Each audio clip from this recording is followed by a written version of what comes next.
Dominus vobiscum.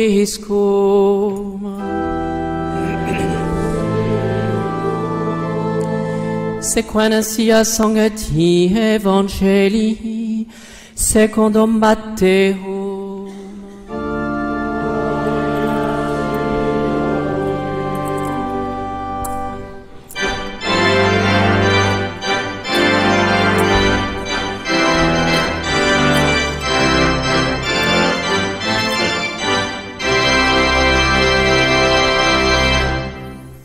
En ce temps-là, Jésus dit aux chefs des prêtres et aux pharisiens cette parabole.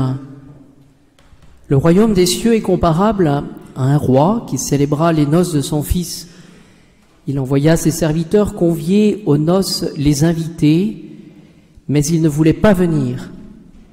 Il envoya encore d'autres serviteurs en disant « Dites aux invités, voici que j'ai préparé mon festin, mes bœufs et mes volailles sont tués, tout est prêt, venez aux noces. » Mais ils n'en tinrent pas compte et ils s'en allèrent, l'un à son champ, l'autre à son commerce. Quant au dernier, ils empoignèrent les serviteurs, les maltraitèrent et les tuèrent.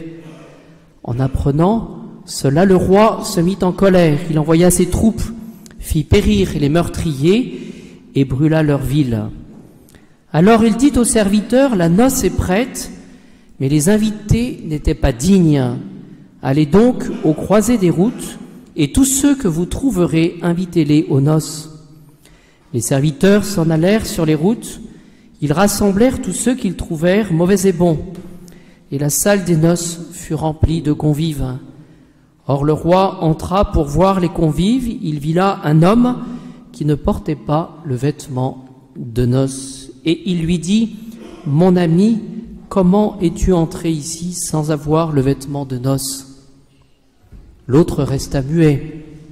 Alors le roi dit au serviteur, « Liez-lui les pieds et les mains et jetez-le dans les ténèbres extérieures. Là seront les pleurs et les grincements de dents, car beaucoup sont appelés, mais peu sont élus. »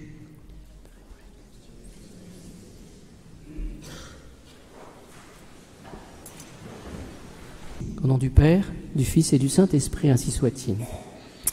Nous avons, bien chers amis, en Saint Matthieu, chapitre 22, les versets 1 à 14, cette parabole des invités au festin. Si vous voulez compléter cette parabole, vous l'avez en Saint Luc, chapitre 14, versets 15 à 24. Et il s'agit finalement de cette alliance que nous avons avec le bon Dieu. Tu trouves pas l'abbé? Ah, c'est ça, merci. Parce que j'ai pas assez de ciboire, et donc je me dis comment je vais faire pour les communions. C'est bon? D'accord.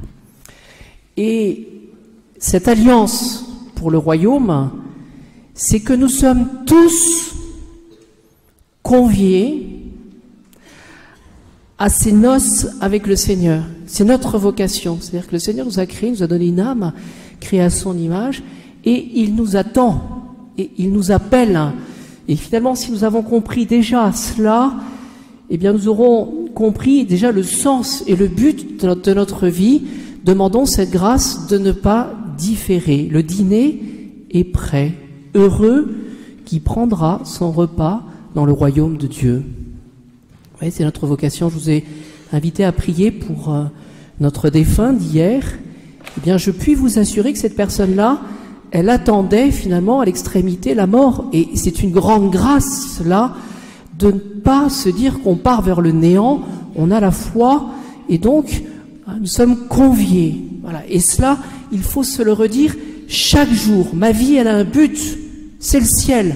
C'est la vie éternelle. Et le maître envoie un serviteur pour renouveler l'invitation. Et pour chacun de nous, ce sont les circonstances, me semble-t-il, de notre vie où le Seigneur nous appelle, nous convie. C'est-à-dire que finalement, il vient frapper, comme je le dis souvent, à la porte de notre âme. Alors ça peut être une joie pour une famille, ça peut être une épreuve. En attendant, le Seigneur, il nous rappelle à l'ordre. Il nous dit, viens, ta destinée, c'est d'être avec moi. Ce bonheur, je veux le partager avec toi. Ce qu'on peut dire aussi, c'est que les invités sont nombreux. Et dans cette parabole, de manière assez étonnante d'ailleurs, eh bien, le Seigneur appelle les riches. Mais finalement, ils ne viennent pas, ils sont pris, c'est ce qu'on va voir. Et donc, il va appeler les pauvres. Voilà. Mais tous sont appelés, d'une manière ou d'une autre.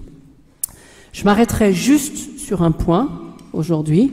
Ce sont les objections des invités, ceux qui ne peuvent pas venir. Voilà. Alors, vous savez, il y a celui qui dit qu'il a un champ, donc il y a une obligation qui pèse sur lui. Il y a celui qui a le désir d'essayer ses bœufs. Et il y a celui qui dit, c'est le troisième, qui dit que finalement il s'est marié, donc ça prend du temps. Oui. Donc ils ont tous des raisons. Et ce que nous pouvons remarquer sur le champ, sur les bœufs et sur le mariage, c'est que tous objectent, ils ont une raison. Et cela fait l'objet d'une délibération. J'ai un champ, je sais que je suis invité, mais je ne peux pas. Oui. Et donc, que fait cette parabole? Il rappelle ce mystère de notre liberté. Oui. C'est-à-dire que ces gens, ils choisissent. Et c'est ce que nous faisons, de manière plus ou moins distincte. Nous choisissons. Mais ce qu'il faut demander au Seigneur, c'est de bien choisir, évidemment. Le premier pour le champ, c'est la richesse. Le deuxième pour les bœufs, c'est le travail. Et le troisième, c'est la famille. Ah, c'est légitime tout ça. Mais il n'empêche que tous déclinent cette invitation pour venir au festin des noces. Oui, c'est ce qu'il faut retenir. Quel est finalement ce qui va dans cet arbitrage? Qu'est-ce qui va pas, qu'est-ce qui va clocher, qu'est-ce qui va pas aller finalement? C'est que tous ont cette volonté d'assouvir, disent les théologiens, un désir individuel. Il y a ce repas, il y a cette invitation au royaume, d'accord, mais moi j'ai mes affaires. Je veux faire mes affaires. Voilà. Assouvissement d'un désir individuel par rapport à l'appel du Christ. Et ça revient finalement à cette question, à cette réponse, pardon, je ne suis pas disponible. Je ne suis pas disponible. Voilà. Je conclus avec finalement ce mystère de l'épreuve d'Adam et Ève dans le jardin de l'Éden et le problème du péché originel. Et nous allons voir que c'est exactement la même chose. Voilà. Il y avait deux arbres dans le jardin. C'est-à-dire que, on le dit dans le catéchisme, Dieu a créé Adam et Ève saints et heureux, ils avaient tout. Ils avaient tout. Voilà. Mais il y avait une épreuve, il y a eu cette épreuve. Il y avait deux arbres dans le jardin, l'arbre de vie et puis l'arbre de la science du bien et du mal. L'arbre de vie dont le fruit est d'entretenir en l'homme une perpétuelle jeunesse. Voilà, se renouveler, cette capacité de se renouveler. Ces feuilles permettaient de se renouveler, de se recréer. C'est ce que dit saint Paul d'ailleurs dans sa lettre. Renouvelez-vous au plus intime de votre esprit et revêtez l'homme nouveau créé selon Dieu. C'est-à-dire que finalement, dans cet appel, il est question de renaître. Aujourd'hui, il est question, avec cette assistance à la messe, il est question de se dire, mais comment puis-je me renouveler, redevenir nouveau, renaître. Et il y a ce deuxième arbre, l'arbre de la science du bien et du mal, qui était la question de l'épreuve. Alors, je termine par cela. Pourquoi cette épreuve? Ils avaient tout. Ils avaient tout. Eh bien, Adam et Ève ont voulu assouvir un bien personnel. Ils avaient tout. Mais ils n'ont pas voulu, voyez, ils ont voulu prendre de ce fruit pour connaître les choses. Voyez, désir personnel. Voyez, et donc, ne pas se soumettre finalement à cette bonté de Dieu, à cette gratuité de Dieu. Voyez, ils ont eu cette triple épreuve, l'épreuve de l'intelligence, c'est-à-dire qu'il s'agissait de croire à la parole de Dieu et à s'incliner devant les mystères de foi. C'est-à-dire, Seigneur, Amen, je m'incline. Au niveau de l'intelligence, ensuite, il y a eu l'épreuve de la volonté. Il s'agissait d'obéir à la loi divine et de ne plus avoir cet esprit d'indépendance. Et enfin, l'épreuve de la sensibilité, c'est-à-dire de mettre une limite, disent les théologiens, à notre esprit de jouissance, à mettre une limite. Merci Charles.